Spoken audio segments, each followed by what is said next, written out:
Bapak-bapak mohon untuk maju ke depan biar teman-teman yang lain nanti di belakang bisa masuk.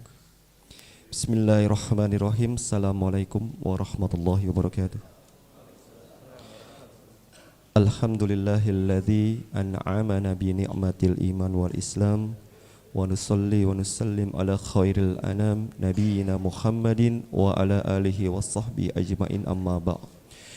Bapak-bapak, ibu-ibu rahmati Allah subhanahu wa ta'ala, alhamdulillah Ustadz Herpi Gulam Faizi LC sudah ada di tengah-tengah kita yang akan mengisi kajian dalam 1 jam ke depan, dan insyaallah dilanjutkan nanti dengan tanya jawab yang akan membahas tema yang sangat menarik, yaitu tazkiyatun nafs atau membersihkan jiwa.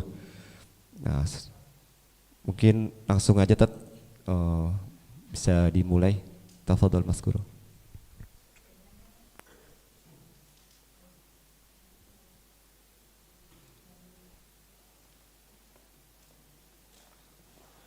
Bismillahirrahmanirrahim. Assalamualaikum warahmatullahi wabarakatuh.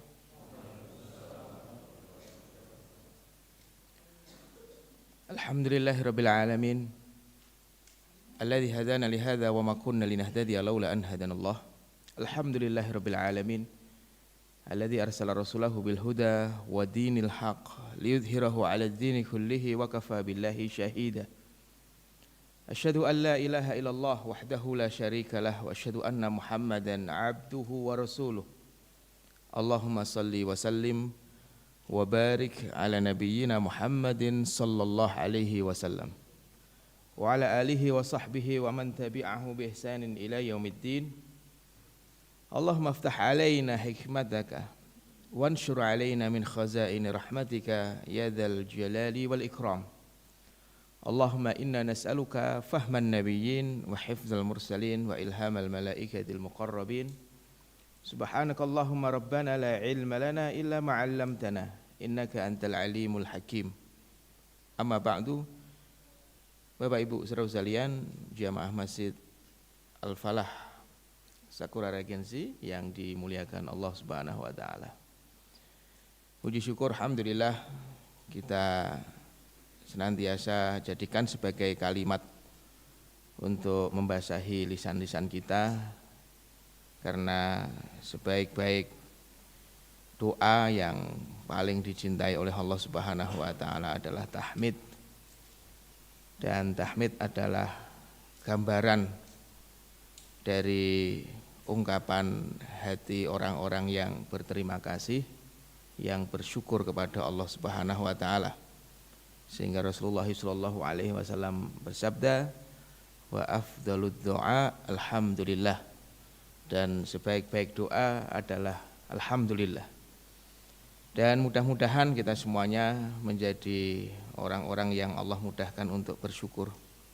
Kita semuanya menjadi ahli syukur, karena sesungguhnya Allah Subhanahu wa taala berfirman, wa qalilun min ibadiyasy syakur.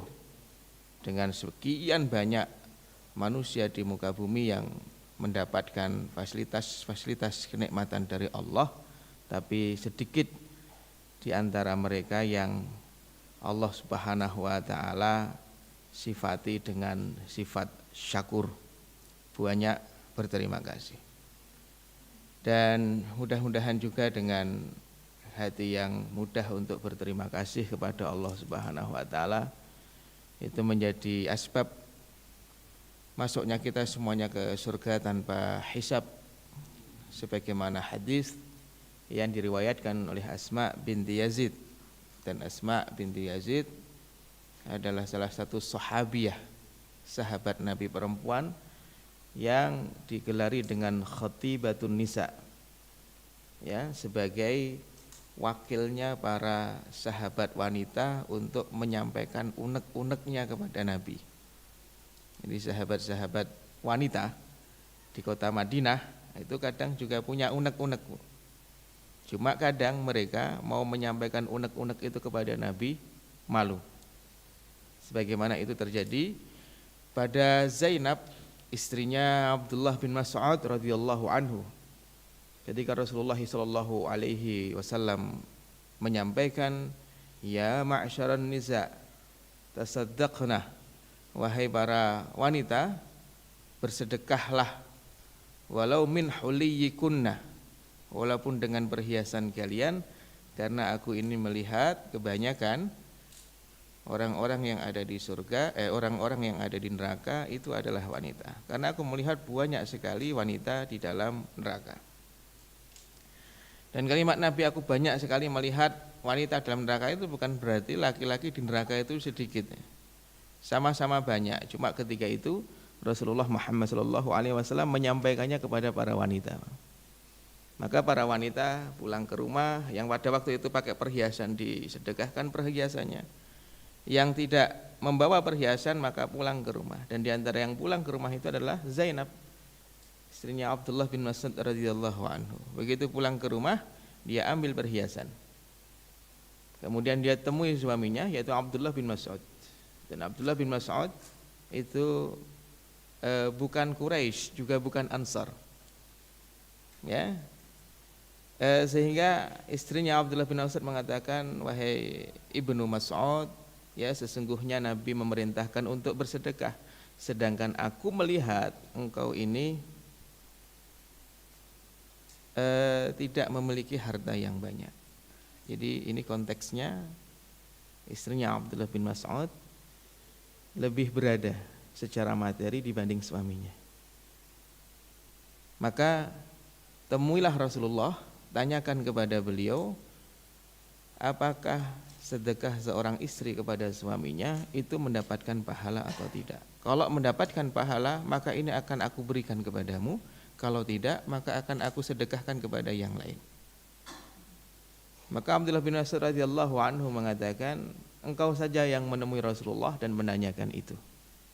Ya, begitu Zainab berjalan keluar rumah, mau menemui rumah Rasulullah, mau menemui Rasulullah SAW di dalam rumah, maka Zainab mendapati seorang wanita di depan pintu rumahnya Nabi.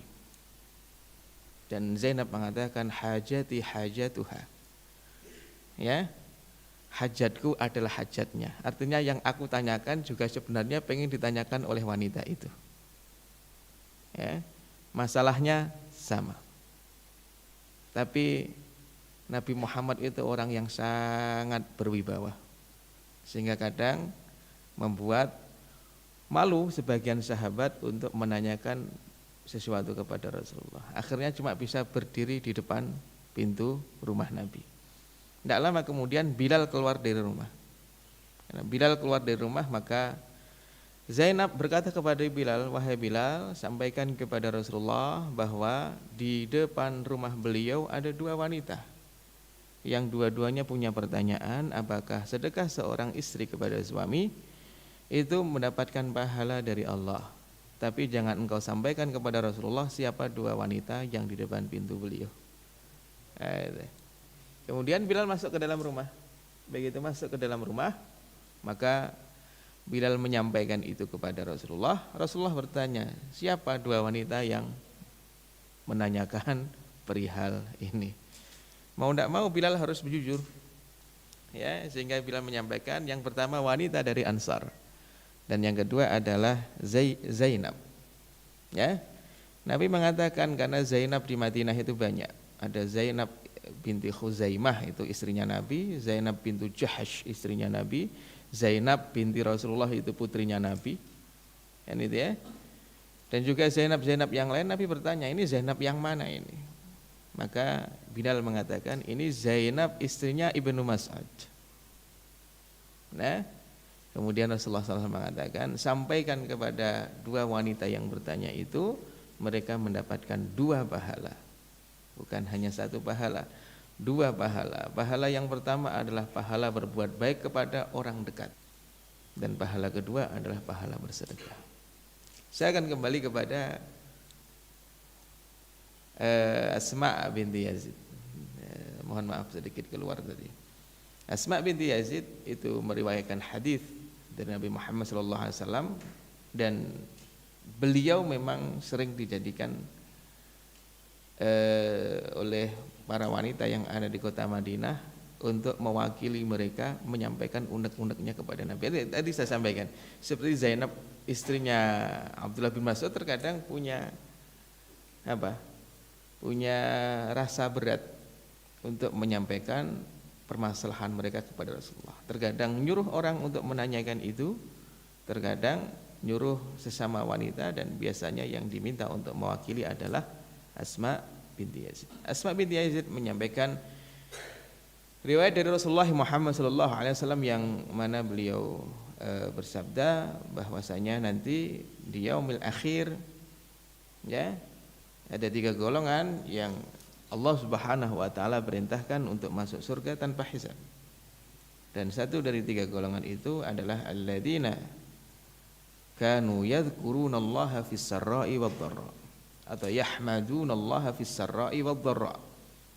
Orang-orang yang memuji Allah dalam keadaan suka dan duka. Ketika mendapatkan hal-hal yang dia sukai, dia memuji Allah. Ketika takdir itu datang kepadanya dan itu tidak dia sukai, maka dia tetap memuji. Maka orang-orang yang seperti itu nanti Allah akan perintahkan malaikat, ya, untuk menyuruh mereka berdiri. Ya. Lalu mereka berdiri, dan kata Rasulullah sallallahu alaihi wasallam, wahum qalilun, tapi jumlah mereka tidak banyak. Maka mudah-mudahan kita termasuk kelompok yang ada di dalamnya. Fayadkhulunal jannata bighairi hisab, dan mereka nanti akan masuk surga tanpa dihisab. Loh, emang kenapa Ustaz? Oh, yang penting kan orang itu bisa masuk surga. Mau dihisab mau enggak dihisab, yang penting masuk surga. Hisab itu berat, Pak. Ya, dan hisab itu sendiri adalah hukuman yang berat juga. Kan itu ya, hisab itu sendiri berat. Dan hisab itu sendiri adalah azab sebelum azab di dalam neraka. Maka Rasulullah SAW bersabda, man husiba udziba. Barang siapa yang dihisab, maka dia akan merasakan beratnya azab, kecuali yang Allah Subhanahu wa taala ringankan hisabnya. Berat, Pak. Sampai kalau kita membaca kitab Al-Aqidah At-Tahawiyah, maka kita akan mendapati bagaimana orang-orang itu dihisab oleh Allah Subhanahu wa taala, kemudian mereka meminta kepada Allah agar Allah segerakan masuk ke dalam neraka karena tidak kuat menahan beratnya hisab. Padahal neraka lebih berat daripada hisab. Saudara sekalian yang dimuliakan Allah, hari ini insyaallah kita akan melanjutkan kajian tentang tazkiyatun nafas, dan ini adalah pertemuan yang kedua. Di pertemuan pertama kita membahas tentang permasalahan di tazkiyatun nafas, ya, hal-hal yang mengharuskan orang untuk melakukan tazkiyatun nafas. Dan tazkiyatun nafas adalah tradisi ibadah orang-orang yang soleh, orang-orang yang baik. Dan di pertemuan yang kedua ini saya akan menyampaikan tema tentang pentingnya tazkiyatun nafas itu. Ya. Jadi kemarin kita bahas pentingnya tazkiyatun nafas, tapi dari bagaimana Al-Qur'an bertutur tentang tazkiyatun nafas, bagaimana orang-orang saleh itu melakukan tazkiyatun nafas. Nah, sekarang masih urgensi tazkiyatun nafas. Ya, tapi lebih pada pembahasan tentang kalau jiwa itu disucikan. Tazkiyatun nafas itu kan membersihin jiwa. Kalau membersihin jiwa berarti di dalam jiwa itu ada kotoran-kotorannya. Karena kalau nggak kotor nggak mungkin kita bersihkan. Oke, kalau dalam jiwa ada kotoran-kotorannya, maka yang perlu kita fahami, kotoran ini dalam jiwa bahaya nggak sih untuk kehidupan kita? Itu harus kita sadari dulu. Karena orang kalau belum memahami ini, diajak untuk mensucikan diri tidak mau. Ya, karena dia oke, siapa sih manusia di bumi ini yang tidak pernah yang suci, kan begitu ya. Dan kita mendapati ada orang yang berkilah, berlindung di balik kalimat itu. Siapa manusia yang suci? Ya, semua manusia pasti kotor. Di level itu semua orang ngerti, Pak. Di level itu semua orang sadar. Ya, tapi permasalahannya tidak semua orang menyadari dampak buruk dari kotoran-kotoran yang ada di dalam jiwanya. Karena tidak menyadari dampak buruk, maka mereka tidak melakukan pembersihan terhadap jiwa. Dan itu kita begitu masuk ke dalam ruangan, ya, lalu kita mendapati di dalam ruangan itu, contohnya Pak, ya, ada bungkus permen, ya, itu kan ngotori ruangan. Cuma karena kita melihat bahwa ini tidak membahayakan, maka tidak kita bersihkan. Pada saat kita melihatnya, biarin saja, nanti waktunya bersihin, ya bersihin. Kenapa? Kita tidak segera membersihkan satu plastik bungkus permen yang ada di dalam ruangan kamar kita ataupun ruangan rumah kita, karena kita menganggap bahwa satu bungkus permen itu tidak berbahaya. Tapi begitu kita masuk ke dalam rumah, kemudian di dalam rumah itu ada piring yang pecah, kemudian jatuh ke lantai, atau ada gelas yang pecah jatuh ke lantai berserakan, ya, kemudian pecahannya kecil-kecil, terkadang kita rapikan, ya, itu ya, dan rasanya sih tidak ada pecahan-pecahannya, tapi karena sangat kecil sekali, begitu kita rapikan begini bisa jadi itu melukai tangan kita.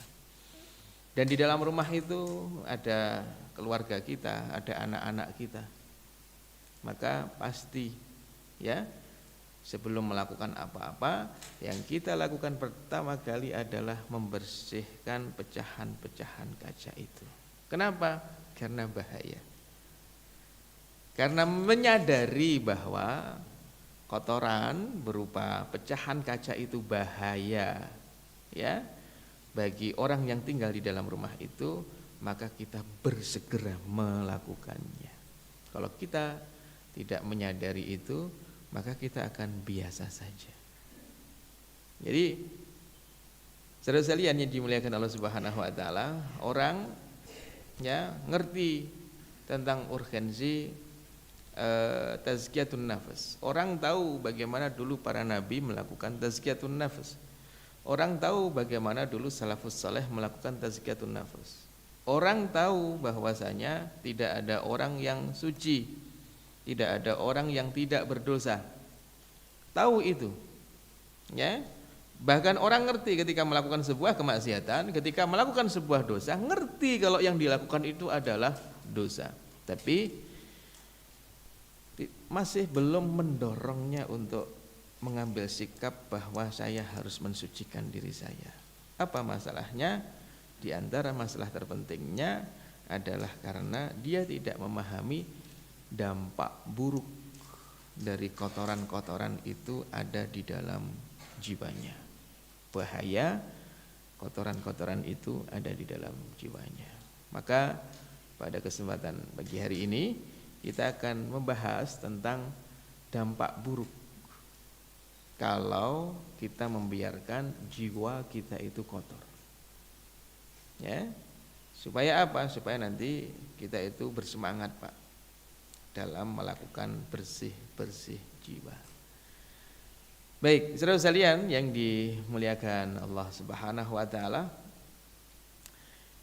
terkait dengan dampak buruk ataupun efek kotornya jiwa kita dan perkara yang mengotori jiwa kita, ya, itu adalah dosa dan kemaksiatan. Ya, yang mengotori jiwa kita itu adalah dosa dan kemaksiatan. Maka kita akan membahas apa sih dampak ataupun efek buruk dari dosa dan kemaksiatan untuk hati kita, untuk kehidupan kita, baik di dunia sebelum kehidupan kita di akhirat.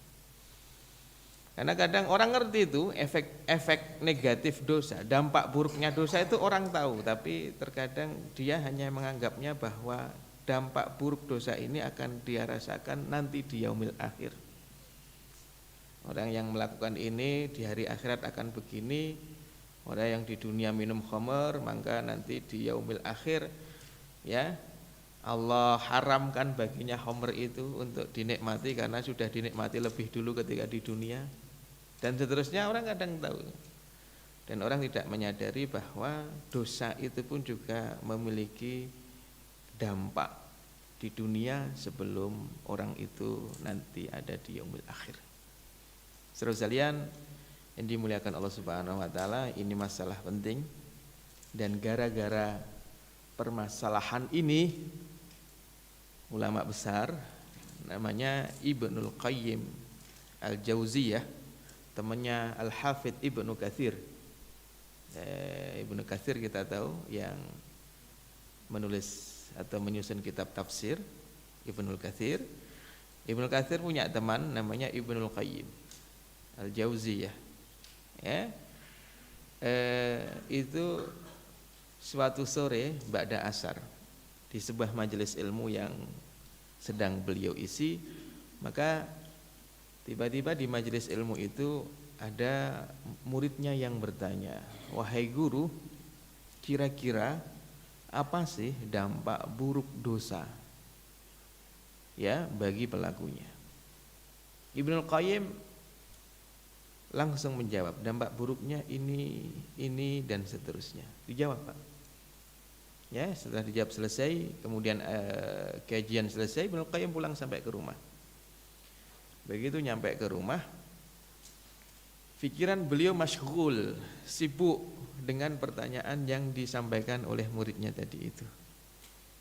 Karena begitu beliau mereview kembali data-data keilmuan beliau mendapati bahwa dampak buruk dari kemaksiatan itu sangat besar sekali.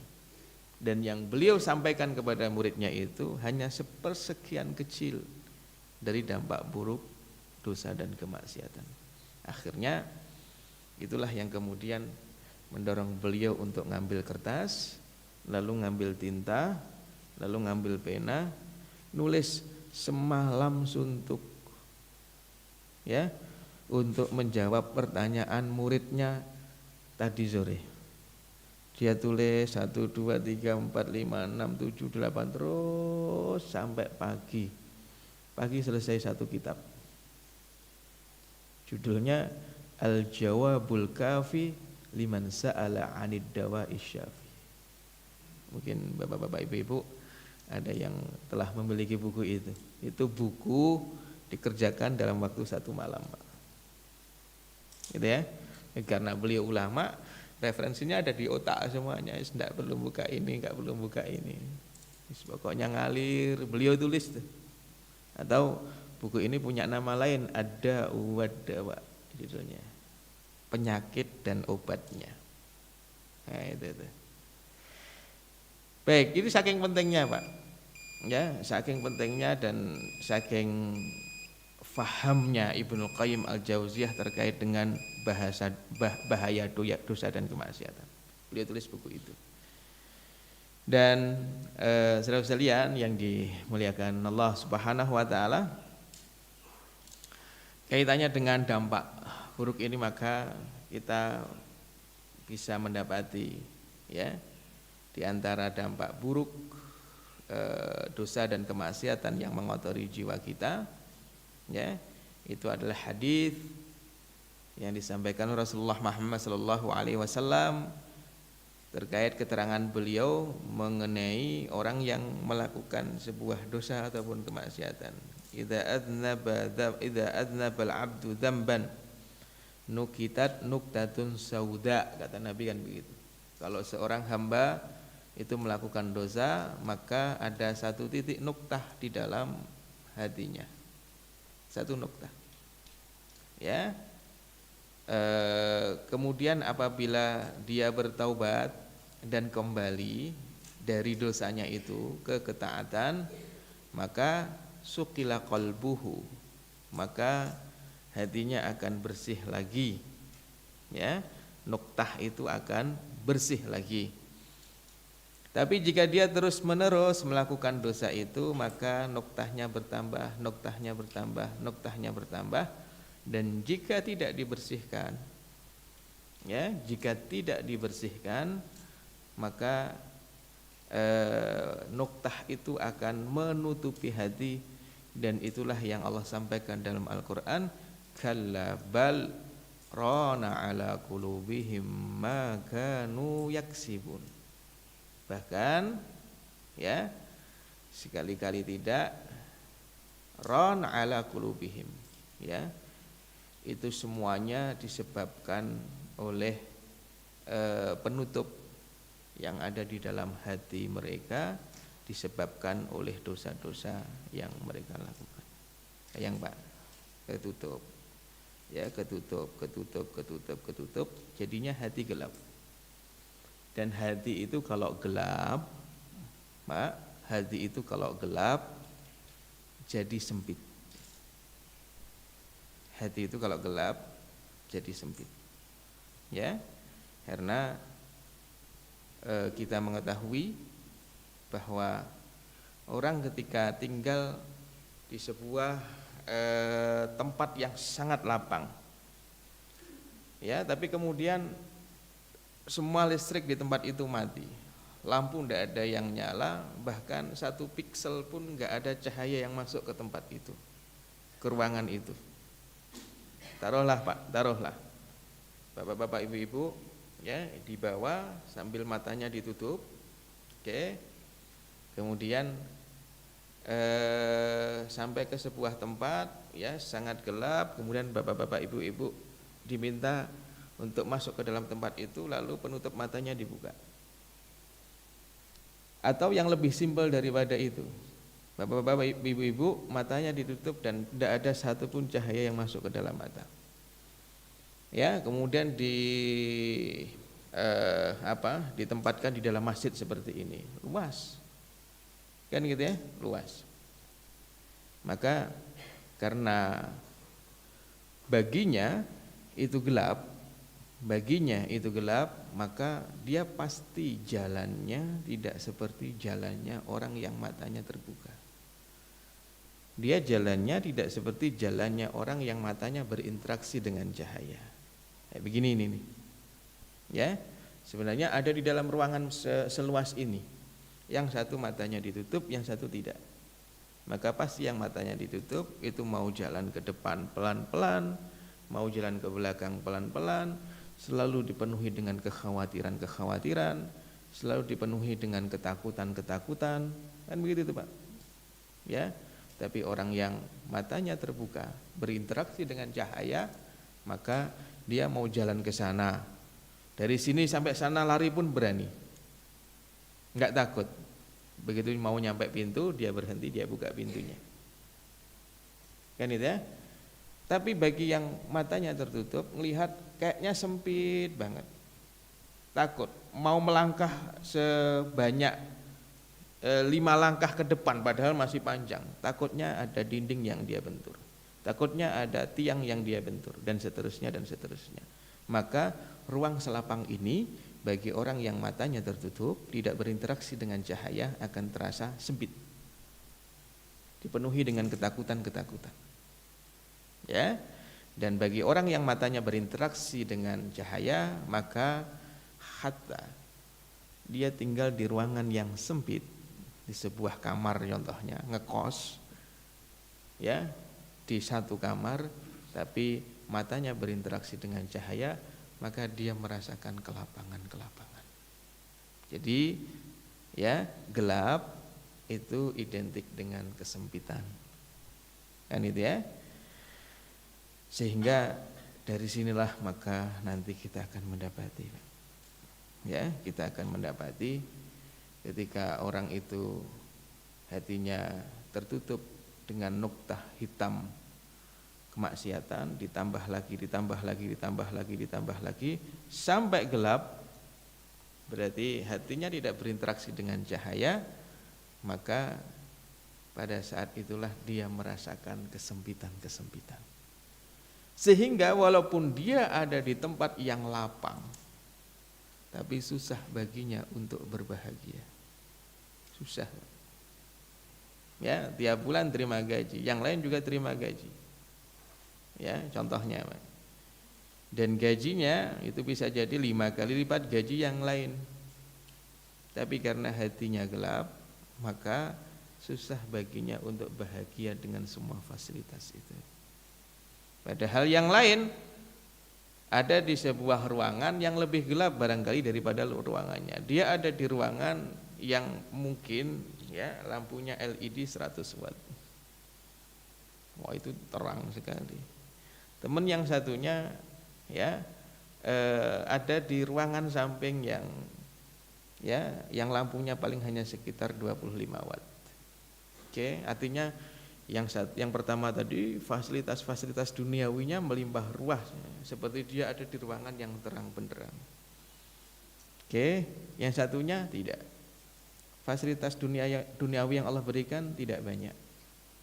Tapi yang satunya itu ya hatinya bercahaya. Maka dapat sesuatu yang sesuai dengan keinginannya, dia tetap bisa bersyukur. Ya, dapat sesuatu yang tidak sesuai dengan keinginan, dia pun juga masih tetap bisa bersyukur. Yang ini dengan semua fasilitas-fasilitas itu karena hatinya gelap, ya, maka terangnya lampu hanya bisa menerangi ya sebatas dinding-dinding yang ada di luar, tapi tidak bisa menembus dindingnya hati yang gelap. Maka dapat berapapun susah baginya untuk bahagia, susah baginya untuk senang. Ya, ada permasalahan sedikit gitu, maka dianggapnya itu sesuatu yang besar. Ya, padahal masalahnya cuma sedikit, tapi nganggapnya ini masalah yang besar. Dan tidak hanya itu, kadang suka tertipu. Ya, namanya orang itu gelap, dia berinteraksi hanya dengan menggunakan suara. Ada suara apapun, maka dia selalu mencurigai suara itu. Nah, itu. Jadi itu ilustrasi yang dibuat oleh Rasulullah SAW terkait dengan orang yang hatinya itu kotor, tidak dibersihkan. Nah, ya, kalau ulama yang lain membuat ilustrasi,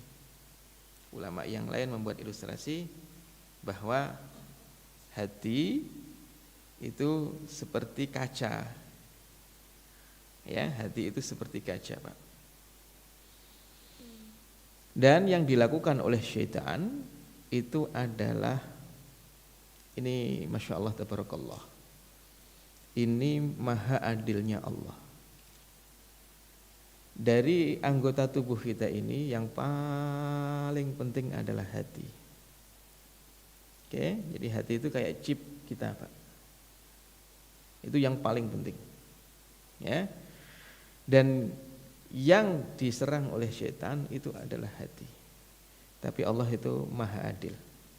Yang paling penting dalam diri manusia adalah hati, yang diserang oleh syaitan adalah hati, tapi Allah itu tidak pernah mengizinkan syaitan untuk bisa masuk ke dalam hati manusia.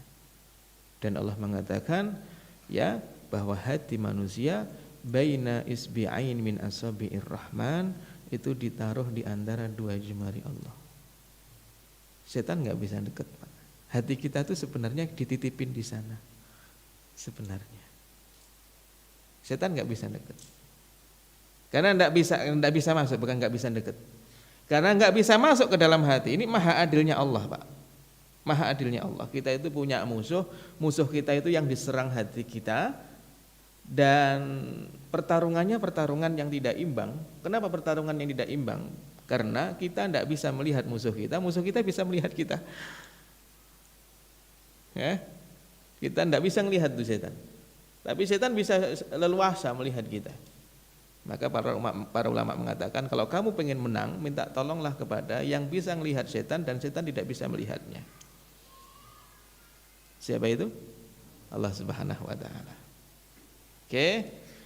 Maha adilnya Allah, Setan itu tidak bisa masuk ke dalam hati. Yang bisa dilakukan oleh setan apa? Yang bisa dilakukan oleh setan adalah menyemprotkan, menerbangkan debu-debu syubhat, debu-debu syahwat sehingga mengotori kaca-kaca itu. Ya, sebagaimana kaca-kaca di jendela kita ini. Ya, ini kalau 5 tahun tidak kita bersihkan pasti kotor. Ini ya. Ini bisa jernih seperti ini karena ada jadwal pembersihannya, ya. Disemprot pakai pembersih kaca, kemudian menggunakan wiper dan seterusnya. Bersih. Nah, yang dilakukan oleh setan itu adalah mengaburkan hati kita, membuat samar. Oke, disemprotkan debu, ya. Kalau kita tidak berlindung kepada Allah, tidak bertobat kepada Allah, maka berarti kita membiarkan debu itu nempel. Nanti dihembuskan angin syubhat lagi, ya. Lalu kita mengikuti arah angin syubhat itu, maka itu seperti ada angin membawa debu lagi nempel ke kaca. Kalau enggak kita bersihkan akan tetap nempel di situ. Sampai pada level, ya, kaca itu seperti bukan kaca. Orang yang ada di dalam kaca tidak bisa melihat apa yang ada di luar kaca sana. Kalau sudah seperti itu, maka setan akan memainkan perannya dengan cara apa? Dengan cara mengatakan, ini loh kebaikan, padahal yang dibawa adalah bangkai keburukan. Tapi karena kita nggak bisa melihat apa yang ada di luar kaca sana, ya sudah kita anggap itu sebagai kebaikan. Ya, kayak kita di dalam rumah tertutup semuanya, ada ding ding ding ding ding. Oke, kalau ada ding ding ding lewat, maka yang terlintas di pikiran kita pertama kali apa, Bu? Di sini, somai. Iya. Ding ding ding lewat, walaupun kita nggak ngerti, oh somai, nah gitu contohnya, ya, oh somai. Nah itu kita akan mentakut, kita akan memastikan kan kalau kita melihat jendela, karena jendela, oh bener somai, bukan bakso, itu contohnya, kan itu. Tapi orang, ya, yang tadi hatinya seperti kaca yang sudah tertutup, maka begitu ada suara ding ding ding ding, dia mikirnya itu kebaikan tapi tidak bisa memverifikasi benarkah kebaikan yang ada di luar sana. Sehingga disitulah kemudian iblis dan tentaranya menggunakan siasat namanya talbis. Talbis itu menjadikan kebenaran seolah kebatilan, kebatilan seolah kebenaran. Memang nggak ngerti Ustaz, kebenaran, kemudian ini contohnya, ini kan tisu. Oke, ini tisu. Kemudian diambilkan begini lalu kita mengatakan bahwasanya ini loh batu. Lah emang orang nggak ngerti Ustaz, tisu katanya batu. Ya. Ya nggak ngerti karena dia tidak bisa melihat itu. Sehingga tetap nganggap tisu ini adalah batu. Gitu ya. Jadi sampai pada level tidak bisa memverifikasi sebuah kebenaran ataupun kebatilan. Maka kadang kita mendapati ada orang wal'iyadzubillah, ya, tahu, ya, secara fitrah mestinya ngerti bahwa itu adalah kemaksiatan, adalah dosa, tapi dia tetap saja, ya, berpedoman bahwa yang dilakukan ini adalah kebenaran. Gitu loh Pak. Itu sampai tadi di level tertutupnya kaca hati tadi itu. Oke, karena itu maka saudara sekalian yang dimuliakan Allah sampai pada level talbis, samar tadi itu. Tidak bisa melihat. Makanya di antara doa yang diajarkan oleh Nabi apa? Ya Allahumma arinal haqqa haqqan. Nampakkanlah yang benar itu benar, dan rezekikan kepada kami, karuniakan rezeki kepada kami untuk bisa mengikutinya, dan nampakkanlah yang batil, kaca hati kita. Begitu itu Pak. Dan itu ya diilustrasikan oleh Nabi Shallallahu Alaihi Wasallam seperti kaca yang terkena nuktah dan tidak kita bersihkan. Akhirnya tadi hidupnya ngawur, ya. Kemudian susah untuk dapat taufik, Pak. Orang yang di dalam tempat kayak kata tadi, ya, dalam ruangan kaca yang kalau dia jernih dia ngerti tuh, bahkan semut ada di luar sedang berjalan aja tahu itu. Tapi begitu samar, jangankan semut, kan gitu, ada domba jalan aja dia nggak ngerti, Pak. Ya, dia nggak ngerti, sehingga kepekaannya pun menjadi menurun, bahkan masih anakan tuh dia sudah ngerti bahaya ini. Bagi yang kotor tadi itu, ya jangankan ular kecil, ya babonnya ular gitu ya, lagi ngumpul di luar hati, dia nggak akan mengetahui itu, dan alarm bahayanya nggak akan berbunyi, Pak, kan gitu ya. Sehingga orang yang hatinya jernih nanti itu, Pak, dia itu peka. Kalau ada sesuatu yang membahayakan, dia langsung peka. Oh, ini karena dosaku ini karena dosaku ini karena dosaku ini. Karena bersih jernih gitu melihatnya. Tapi bagi yang tidak mau dapat musibah sebesar apapun di dalam hidup, gitu, maka yang sebenarnya itu adalah hukuman atas dosa-dosanya, maka tidak menganggap itu sebagai hukuman. Gitu ya, Pak ya. Baik. Saudara sekalian, yang cara efek buruk dari kotornya hati, kotornya jiwa disebabkan oleh dosa, ya, itu adalah wahsyatul qalbi. Wahsyatul qalbi itu artinya adalah keterasingan yang dirasakan oleh hati. Jadi dia ada di dalam sebuah komunitas, ada di dalam sebuah komplek, ada di tengah-tengah masyarakat, tapi dia merasa orang-orang yang ada di sekitarnya itu tidak care sama dia. Dia ngerasa bahwa dirinya itu kesepian di tengah-tengah ramainya orang-orang baik di sekitarnya.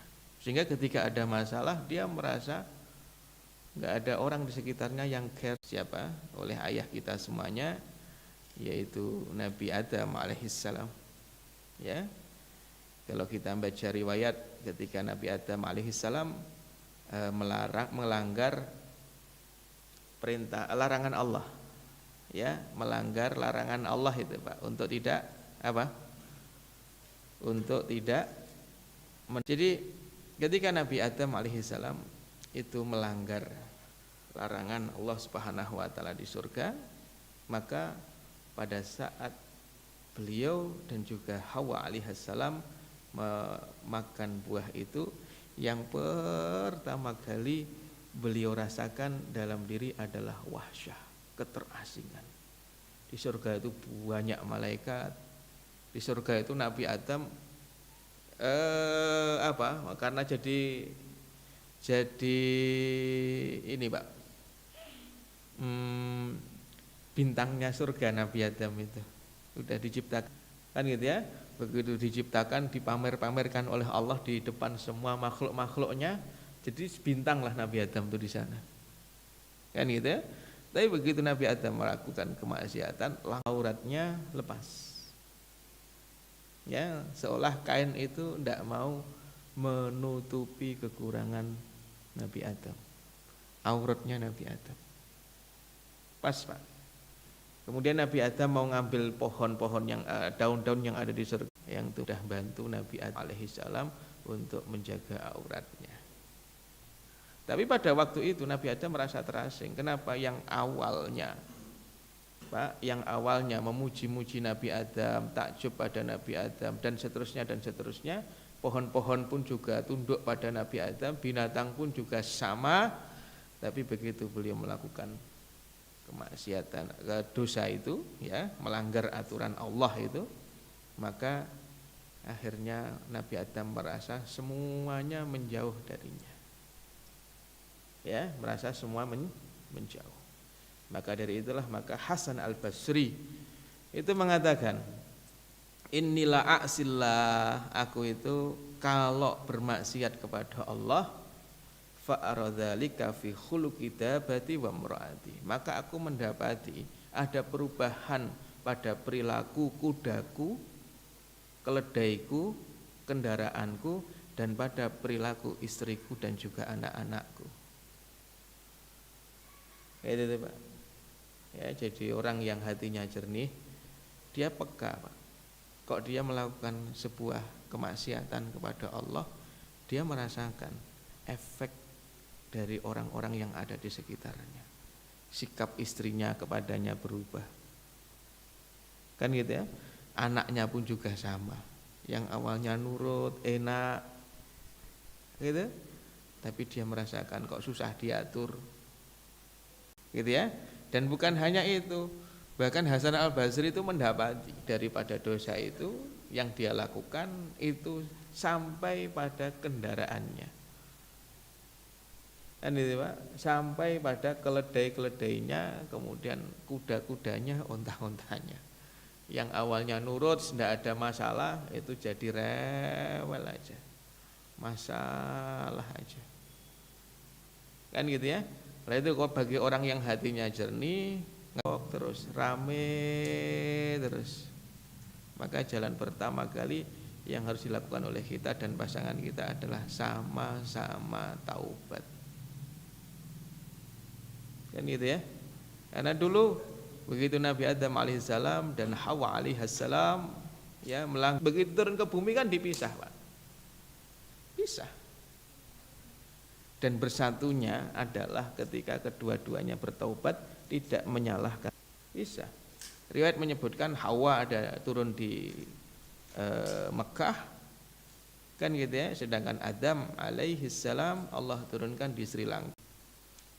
Hadis riwayat Tirmidzi menyebutkan Hajar Aswad itu dulunya putih.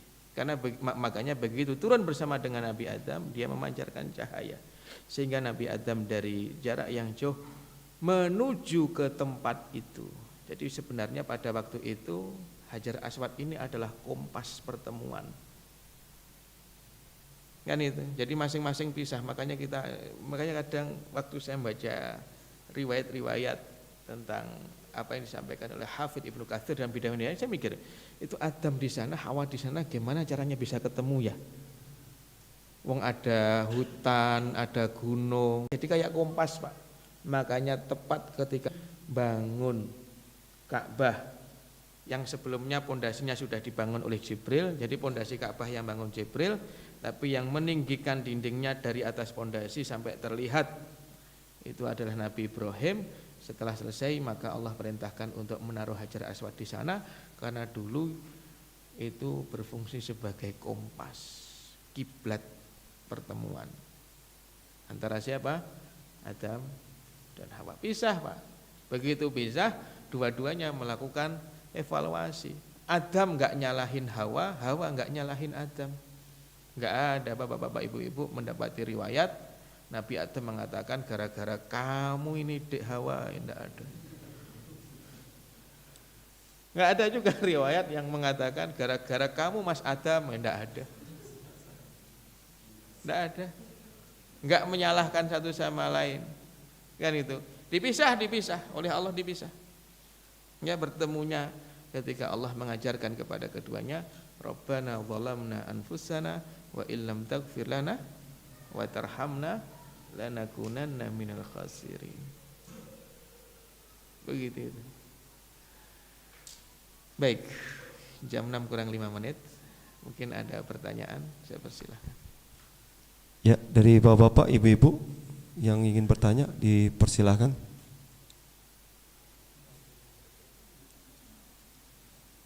Tafadhol. Silahkan Pak.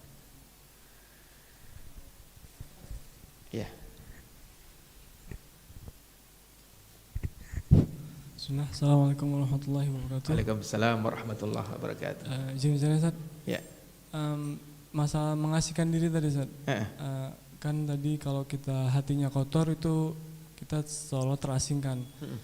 Tapi saya ada memahami atau terkadang merasakan saat kita lagi sedang ibadahnya enak gitu, saat murojaahnya enak gitu, justru ada kecenderungan untuk memisahkan diri, saat mengasingkan diri gitu. Karena ingin memaksimalkan apa kayak tadi tazkiyah nafs tadi atau ibadah segala macam, karena mungkin melihat fenomena di lingkungan gitu, saat ingin memaksimalkan gitu. Itu gimana, Saat? Ada dua hal yang berlawan gitu. Iya. Jadi berbeda antara merasa terasing dengan mengasingkan diri. Kalau merasa terasing itu berarti ada gap sosial yang kita rasakan. Gitu Pak, berarti ada masalah. Ya. Yang ada masalah sehingga kalau kita bersosial itu kita merasa terasing, ya, dari sosial kita itu, bahkan apalagi ketika kita menyendiri malah lebih terasing lagi. Jadi efek dari dosa dan kemaksiatan itu keterasingan diri. Tapi kalau mengasingkan diri itu nama lainnya adalah khalwat, maka harus menjadi tradisi setiap orang beriman. Harus itu Pak. Jadi beda ya keduanya. Kalau keterasingan diri itu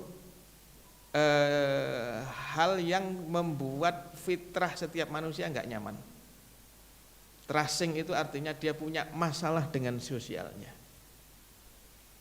Gitu Pak.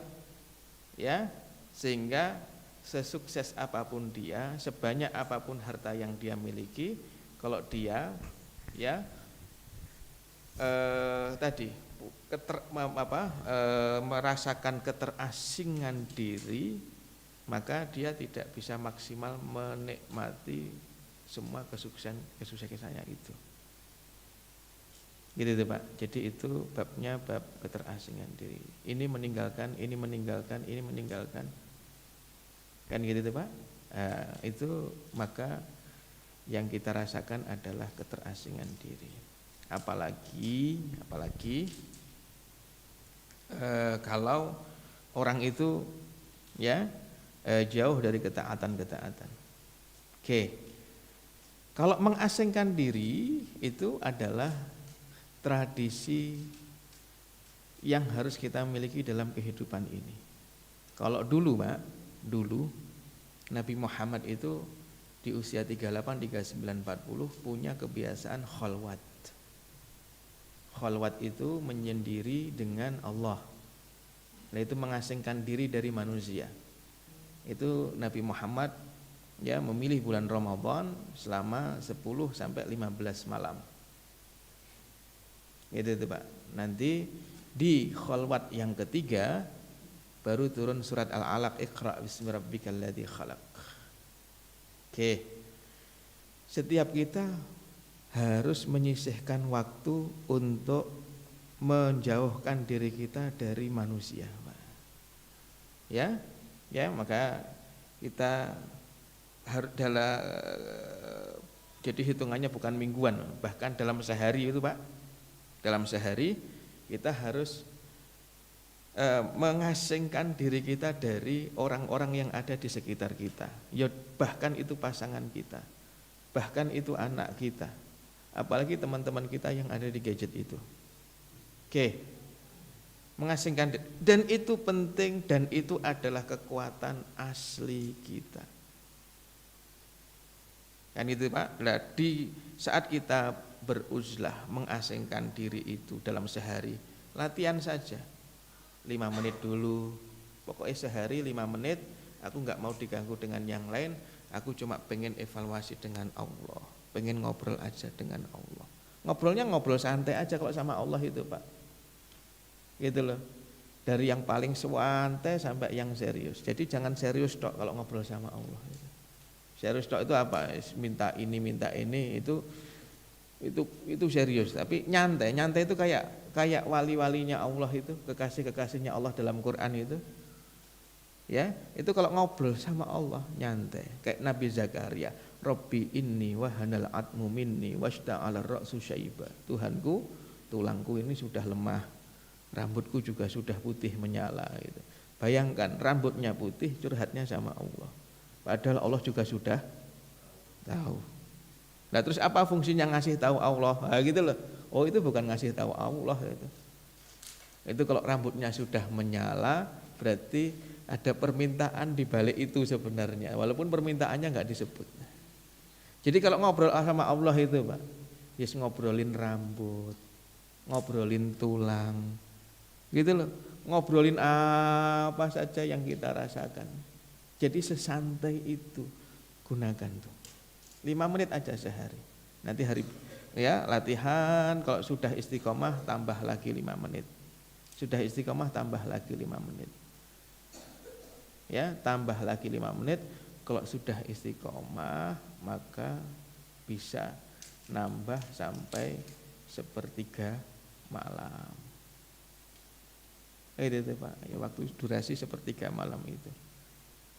Ya itu sudah sangat cukup untuk kekuatan diri kita. Akhirnya kita menghadapi interaksi dengan istri itu dada lapang, interaksi dengan anak itu jernih, masalah-masalah anak, ya Allah, anakku itu hatinya ada dalam genggamanmu. Kan gitu ya. Maka jadikanlah sholat itu indah di mata anakku, ya Allah. Kan itu, karena contohnya orang mendapati anaknya terlalu abai dalam urusan sholat. Ngobrol aja sama Allah. Nanti punya masalah apalagi, ngobrol aja sama Allah di khalwat itu. Kalau itu harus, maka saya mendapati orang-orang yang tidak memiliki waktu untuk berduaan dengan Allah di luar sholat. Kalau sholat harus, kok enggak kebangetan. Sholat itu memang yang Allah wajibkan ya, sholat itu adalah khalwatmu sama Tuhanmu. Itu harus. Kok sholat aja masih ingat yang lain, maka itu kebangetan.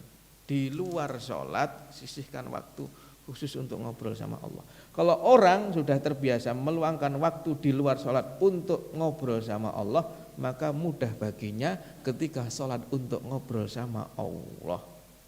Kalau enggak punya kebiasaan itu, maka susah. Sholat pun pasti yang diingat adalah dunia. Gitu Pak, dan itu kekuatan. Maka Ibnu Qayyim Al-Jauziyah mengatakan, interaksi kamu dengan manusia, maka itu menyebabkan kaca hatimu itu berembun. Karena perkataan manusia itu menimbulkan efek embun. Tahu Pak, kalau kita deketin kaca kita ngomong Pak, kaca ngapain tuh? Ya toh? Iya. Kita ngomong deket kaca, kaca berembun. Ibnu Qayyim mengatakan, perkataan manusia kalau kamu ngobrol sama orang siapapun itu, maka itu akan menyebabkan kaca hatimu itu berembun. Oke, membersihkannya gimana? Membersihkannya kamu luangkan waktumu untuk tidak berinteraksi dengan manusia, mungkin hanya 5 menit, 10 menit, setengah jam sampai 1 jam dalam sehari, maka itu sebenarnya kamu sedang membersihkan embun-embun itu. Kan gitu tuh Pak. Makanya orang ya Bu, pagi hari dia hahaha sama istrinya, sama anaknya.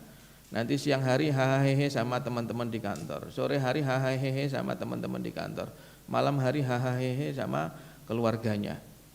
Seolah-olah dia bahagia, tapi sebenarnya dia sedang berada dalam keterasingan, kebingungan. Kalau di hari itu dia tidak meluangkan waktu khusus di luar sholat untuk ngobrol sama Allah. Kayaknya sih enak Pak, tapi hatinya akan keruh, kan gitu ya. Sehingga dia tidak sempat untuk memikirkan hal-hal yang tadi itu Pak, rinci, mikir kebahagiaan diri aja sampai enggak sempat begitu. Kalau mengasingkan diri harus. Kalau keterasingan itu adalah penyakit sosial tadi itu. Adanya masalah psikis kita dengan sosial kita. Itu ya Pak ya. Tayyib. Ada lagi? Ya silahkan. Assalamualaikum. Waalaikumsalam warahmatullahi wabarakatuh. Pada saat Allah hukum iblis karena tidak mau sujud kepada Nabi Adam, kemudian iblis meminta ditangguhkan waktunya hingga Iya. kiamat Ustaz ya. Dan dia berjanji akan menggoda atau mengganggu manusia semampunya kecuali yang soleh. Nah, yang ingin saya tanyakan, bagaimana sebenarnya kondisi orang yang soleh itu sehingga tidak mampu setan mengganggunya, atau menggodanya? Iya. Apakah dari usaha si manusia itu sendiri atau juga rahmat dari Allah?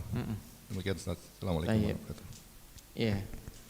Dalam Quran surat Al-A'raf, iblis itu bersumpah di hadapan Allah Subhanahu wa taala. Walaupun nanti sebelum kita masuk ke situ, nanti kalau bapak-bapak, ibu-ibu coba komparasi, tadaburi gitu. Sebenarnya kesalahan yang dilakukan oleh Nabi Adam itu lebih tinggi dibanding kesalahan yang dilakukan oleh iblis.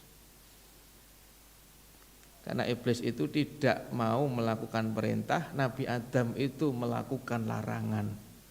Larangan itu lebih berat dibanding perintah. Ya, simple aja beratnya larangan itu, Pak. Kita itu kalau dengan teman sendiri, kalau merintah itu lebih gampang, tapi coba deh kamu bilang sama temenmu jangan begini. Enggak enak saya sama ngelarang begitu itu. Jadi larangan itu lebih berat dibanding perintah. Jadi sebenarnya kesalahan yang dilakukan oleh Nabi Adam, ya kalau kita bandingkan Pak, itu lebih berat dibanding kesalahan yang dilakukan oleh, cuma bedanya ya, Nabi Adam ketika melakukan kesalahan itu hatinya tetap hormat kepada Allah. Gitu tuh. Iblis ketika tidak melakukan perintah itu hatinya tidak hormat kepada Allah. Gitu loh. Makanya kalau kita baca kitab Ta'lim Muta'allim Zarnuji rahimahullah, maka beliau mengatakan hormat itu lebih tinggi dibanding taat. Ada orang melakukan ketaatan kepada Allah tapi hatinya enggak hormat kepada Allah. Gitu Pak, dia sholat, ya, tapi hatinya itu tidak meninggikan Allah setinggi-tingginya, tidak menghormati Allah lah, Bu. Ya, kan itu. Dan terkadang ada orang tergelincir dalam kemaksiatan tapi hatinya hormat kepada Allah. Kan itu. Nah, kondisi Nabi Adam sama iblis itu begitu itu Pak sebenarnya. Jadi yang membedakan sebenarnya dosanya ya bukan dosa. Pelanggarannya Nabi Adam itu lebih gede dibanding pelanggarannya. Cuma hatinya Nabi Adam itu masih punya hormat. Iblis enggak. Ya. Khalaqtani min nar wa khalaqtahu min tin. Ya. Ya Allah, Engkau ciptakan aku dari api sedangkan dia dari. Jadi tidak ada itu hormat-hormatnya kepada Allah, itu tidak ada. Adapun Adam, maka begitu melakukan kesalahan langsung menunjukkan hormatnya kepada Allah, ngakui kesalahannya. Oke, kaitannya dengan tadi yang disampaikan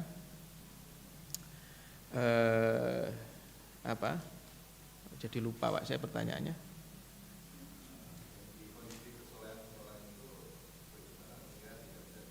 Oke, maka pada saat itulah iblis bersumpah kepada Allah untuk menggoda manusia, ya kan?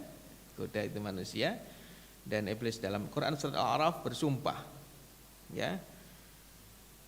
Dan sumpahnya pun dengan menyebut nama Allah. Fa bi'izzatika la'ughwiyannahum ajmain. Ya Allah, demi kemuliaanmu, bayangkan Pak, aku akan membelokkan mereka semuanya. Kan itu ya, aku akan membelokkan mereka semuanya. Oke.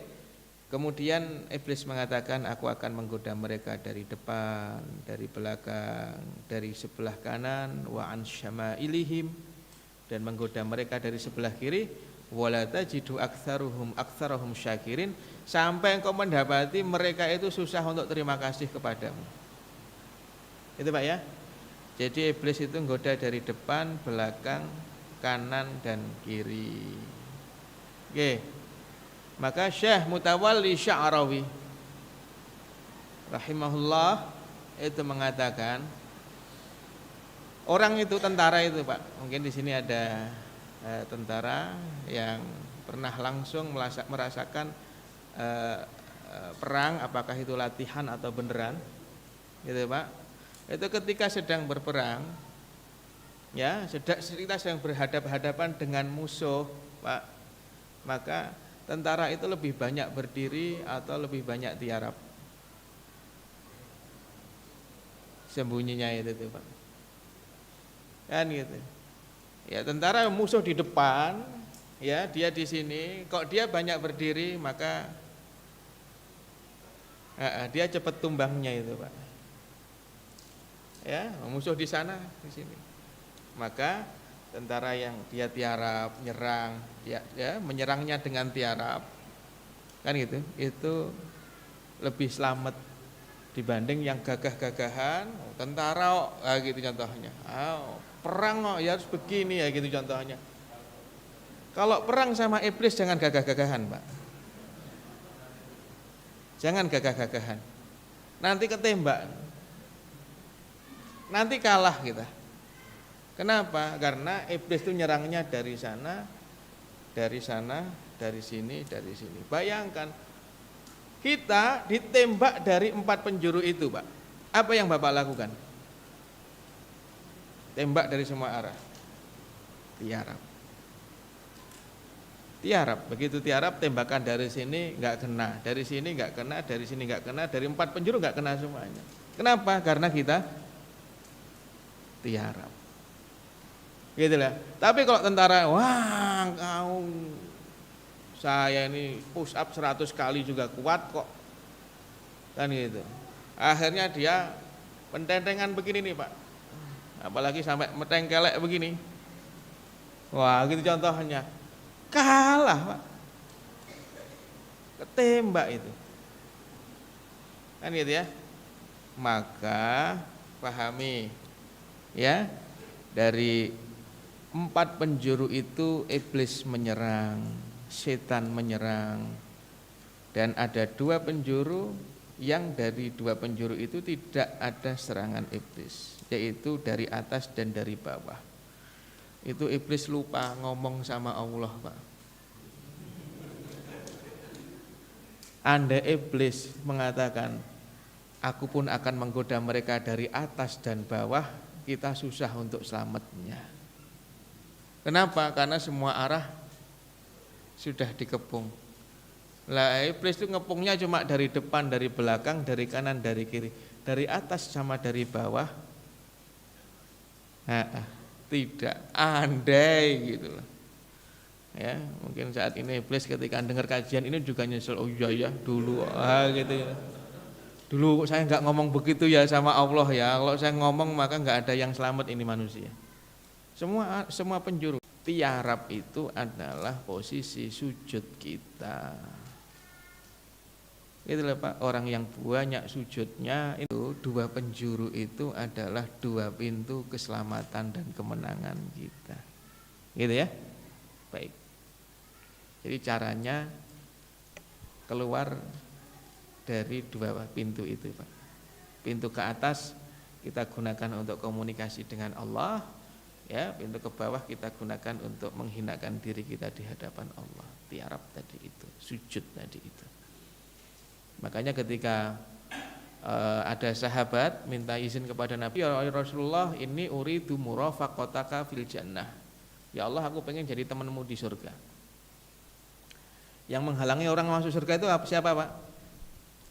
Setan. Dihalang-halangi kan, dan menghalang-halanginya dari 4 penjuru itu. Maka Nabi berkata kepada sahabatnya, ya a'inni bi kathrati sujud. Kalau gitu bantu aku supaya kamu itu jadi temanku di surga, bantu aku dengan mengamalkan banyak-banyak tiarap di dalam kehidupan duniamu, banyak-banyak sujud. Gitu tuh, Pak. Ya. Nah. Ya, dari ibu-ibu ada yang mau bertanya, Bu? Silahkan.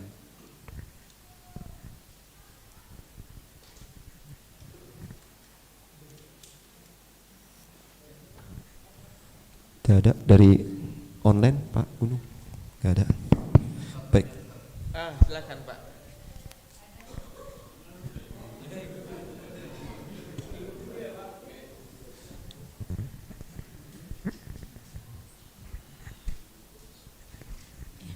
Bismillahirrahmanirrahim. Yang ingin ditanyakan Ustaz, kan kita harus peka tadi ya, apakah masalah yang hadir atau musibah yang hadir dalam diri kita itu dosa-dosa apa yang kita lakukan gitu. Tapi di satu sisi juga kita kan harus berhusnuzon kepada Allah bahwa setiap apa yang terjadi dalam kehidupan kita itu adalah baik dalam suka ataupun duka, kita harus bersyukur. Nah, menyikapinya seperti apa ya Ustadz? Maksudnya kadang kan kita misalnya ada kejadian apa, terus berpikir ini dosa apa ya gitu. Tapi di satu sisi juga kita harus mensyukuri hal itu gitu. Nah, itu mungkin Ustadz pertanyaannya. Baik.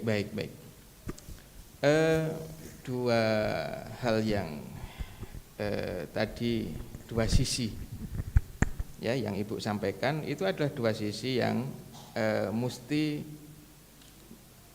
mesti nyala di dalam diri kita ketika menghadapi sesuatu yang tidak kita inginkan. Jadi seorang hamba itu mestinya melihat musibah atau sebuah takdir yang tidak dia sukai, tidak dia inginkan. Ya, melihat takdir itu dengan dua sisi tadi itu mestinya, Bu. Sisi yang pertama adalah sisi takut. Jangan-jangan ini karena dosaku. Oke. Sisi yang kedua adalah sisi harap bahwa ini tidak terjadi kecuali atas izin Allah. Dan Allah itu lebih ngerti daripada saya untuk urusan saya sendiri. Dua sisi ini harus kita pakai terus ya ketika kita mendapatkan sesuatu yang tidak enak dalam hidup ini. Kan gitu. Kalau Ibnul Qayyim menyebutkan bahwa dua sisi ini seperti dua sayap. Nah, kita itu dalam kehidupan dunia diilustrasikan kita ibadah itu seperti kita terbang, menujunya adalah sayap takut dan sayap harap, badannya adalah badan cinta. Karena cinta itu penopangnya adalah takut dan harap. Orang itu kalau mencintai sesuatu pasti dalam dirinya ada takut akan sesuatu itu. Jangan-jangan ini nanti pecah bagaimana, itu kalau barang. Itu karena dia mencintai itu, Pak. Harapannya ini tetap terjaga, ini awet. Kalau kepada orang contohnya ya anak-anak muda yang lagi jatuh cinta, ya maka dia takut kalau yang dicintai itu ternyata nanti mengingkari janji. Tapi harap juga nanti bisa begini, bisa begini, bisa begini. Jadi orang yang sedang mencintai itu main kedua sayapnya. Lah kita kepada Allah pun juga sama. Badan kita itu mencintai Allah, takut dan harap itu terus mengepak-ngepak. Karena kalau cuma takut saja berarti terbangnya cuma dengan satu sayap. Enggak bisa. Harap saja berarti terbang dengan satu sayap, enggak bisa. Harus pakai dua sayap itu. Ketemu apapun ya kepakkan dua sayap itu. Hal ya yang itu membuat kita takut dan juga hal yang itu membuat kita harap. Termasuk dalam menyikapi apa yang tadi Allah tetapkan dan itu tidak sesuai dengan apa yang kita inginkan. Takut dulu, kemudian harap atau harap dulu kemudian takut. Takut itu kalau rasa takut muncul, jangan-jangan ini karena dosa saya. Ini pasti karena dosa saya, pasti karena dosa saya. Dan itu harus kita pastikan itu karena merasa berdosa itu menyehatkan jiwa kita. Ya, merasa berdosa itu menyehatkan jiwa kita. Makanya pelajaran pertama dari orang tua kita kepada kita adalah pelajaran berdosa dan merasa berdosa. Nabi Adam itu, bayangkan Itu pelajaran pertama untuk anak keturunannya, Pak. Diajari apa? Diajari dosa kepada Allah sama Nabi Adam. Tapi bukan hanya diajari dosa, diajari juga merasa berdosa. Itu menyehatkan jiwa, Pak. Akhirnya kita itu dalam menghinakan diri kepada Allah itu bisa totalitas. Kalau merasa suci, enggak merasa berdosa, gitu loh. Gitu maka enggak ada lezatnya ibadah itu. Minta itu enggak ada lezatnya kepada Allah itu. Gitu ya. Oke. Jadi pastikan. Dan kadang memastikannya itu kalau kita peka itu sampai kita evaluasi hal yang paling kecil kayak Hasan Al-Basri itu. Hasan Al-Basri itu ulama besar. Itu pernah bisnisnya minyak samin, Pak. Tapi karena beliau tidak memiliki modal, akhirnya beliau pinjam modal kepada temannya untuk bisnis minyak samin. Begitu bisnis, beli minyak dalam volume yang sangat banyak sekali, ya, qadarullah ada tikus masuk ke minyak itu, ya, setelah masuk enggak keluar, di situ aja sampai mati. Itulah, Pak. Lah kalau tikus masuk ke tempat yang cair, kan gitu, maka kan akan menyebar ke semuanya gitu. Akhirnya minyak samin segitu banyak dibuang. Belum sempat dijual, apalagi mengembalikan modal. Temennya yang punya modal nuntut untuk dikembalikan. Hasan Al-Basri enggak punya duit. Dibawa ke hakim, diselesaikan, ya, diputuskan oleh hakim, maka Hasan Al-Basri harus dipenjara. Bayangkan ulama dipenjara gara-gara tadi, Pak, tikus. Maka jangan berbangga dengan itu. Kalau kayak Al-Basri itu tanggung jawab dia itu. Jadi itu bukan aib. Makanya itu masuknya Hasan Al-Basri ke dalam penjara tidak menciderai keulamaan beliau. Tanggung jawab kok. Gitu ya. Begitu di penjara beliau mikir-mikir, Pak. Ini saya salah apa ya? Cuma karena beliau itu hatinya bersih, biasa membersihkan hati, maka ngerti dosa apa yang kira-kira menyebabkan dirinya masuk ke dalam penjara. Beliau mengatakan, aku dulu itu masuk ke penjara gara-gara dosa yang aku lakukan 40 tahun sebelumnya. Bayangkan, kita itu, ya, dosa yang kita lakukan setahun yang lalu aja kadang sekarang sudah lupa. Hasan Al-Basri 40 tahun lalu melakukan apa, hari ini masih ingat, Pak. Apa katanya? Hasan Al-Basri mengatakan 40 tahun yang lalu, ya, aku itu ketemu dengan orang miskin, ya, karena dia menyinggung perasaanku, maka aku mengatakan, heh, orang miskin. Atau dalam yang lain, kalimat yang lain, heh, bokek loh, gitu. Orang bokek kamu, nggak punya duit. Itu 40 tahun yang lalu, Pak. Lah kok sekarang nggak punya duit dirinya.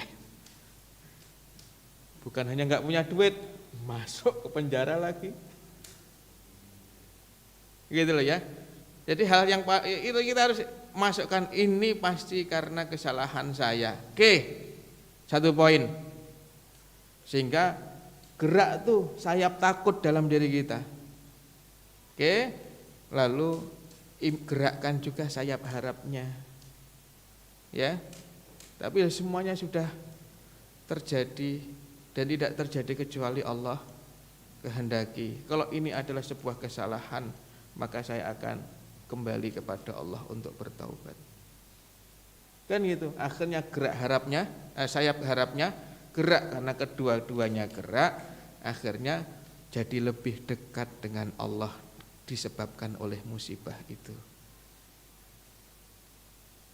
Gitu loh, Pak. Jadi ilustrasinya kurang lebih. Ya, Bu ya.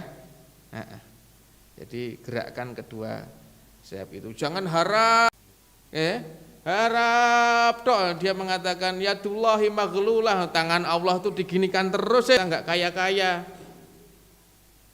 Enggak tahu enggak, Bu? Jadi tangan Allah itu dibelenggu, nggak mau ngasih. Makanya kita nggak kaya, ke sana terusir, ke sini terusir, kemana-mana terusir. Mereka mengatakan yadullahi maghlul, nggak punya adab. Loh, masya Allah baperan sih, digitukan aja marah gitu tuh Bu. Maka mereka kurang ajarnya luar biasa sampai mengatakan innallaha fakirun wa nahnu agniya. Dalam Quran kan begitu. Allah itu fakir memang, kita ini loh yang kaya gitu. Loh, mereka kok berani ngomong seperti itu? Kenapa? Nah, karena mereka berpikirnya simpel. Masa dibegitukan saja Allah itu marah? Wong Allah kok dibegitukan aja kok marah? Akhirnya nggak punya adab karena nggak punya takut. Harap tok. Makanya mereka diancam sama Nabi Muhammad begini simpel aja, di neraka paling cuma 3 hari sampai 9 hari. Gitu loh Pak. Padahal sehari di sana ya itu seperti 50.000 tahun di dunia. Sehari di sana. Ribu loh ya Bu, bukan 50, tapi puluh ribu tahun.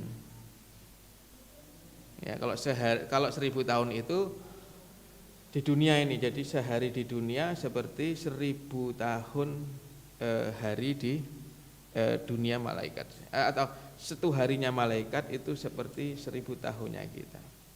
Karena malaikat itu sehari ya dari langit pertama turun ke bumi butuh waktu, kalau kita yang turun 500 tahun Pak, karena malaikat yang turun cuma setengah hari. Gitu. Maka malaikat turun setengah hari, naik lagi setengah hari, itu seperti 1000 tahun. Maka 1 hari bagi malaikat itu bagi kita 1000 tahun. Tapi kalau yaumul akhir, sehari di sana 50.000 tahun di sini. Ya lama. Kalau Nasrani Pak takut terus. Ndak ada harap, mau gini takut, mau gini takut, mau gini takut. Ya. Sehingga mereka dipenuhi dengan ketakutan-ketakutan seperti itu, sampai pada level saya pernah menyampaikan di beberapa kajian. Ya, sampai takutnya orang Nasrani ya karena doktrin gereja sejak zaman Kaisar Konstantinus abad ke-4 Masehi. Ya, sampai akhir abad pertengahan didoktrinkan sama gereja bahwa kalau pengen bahagia di akhirat kamu harus menjauhi dunia. Karena orang-orang tuh pengen bahagia di akhirat Pak, akhirnya tidak mau menikmati kenikmatan-kenikmatan dunia dan nganggep kalau pakai parfum itu dianggap apa? Dianggap melakukan sesuatu, tertarik pada hal-hal yang sifatnya duniawi. Jangankan pakai parfum, mandi itu oleh orang-orang Prancis dianggap sebagai sebuah kekufuran. Saking pengennya mereka bahagia di akhirat itu Pak, dengan cara menjauhi dunia. Sampai pada level tadi itu mandi. Kenapa? Karena mereka nggak mandi Pak, nggak mandi. Dan biasa Raja Louis itu ketika mimpin rapat ya kemudian kebelet pipis, maka dia tinggal berdiri lalu pipis di dinding samping, di dinding di dalam kerajaannya itu. Nggak mau mandi, nggak mau ganti baju. Kalau nggak mau mandi masih penting. Nggak mau ganti baju sebelum beberapa kota yang dikuasai.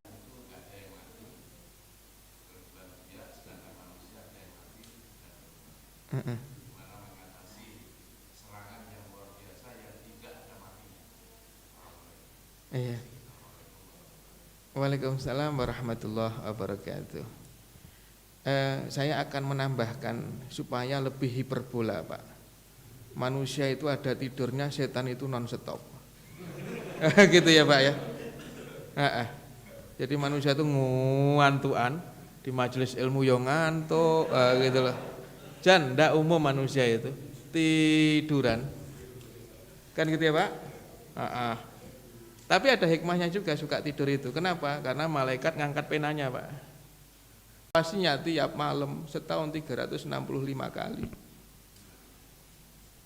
Gitu loh Pak. Tiap malam iblis itu mengumpulkan tentara-tentaranya.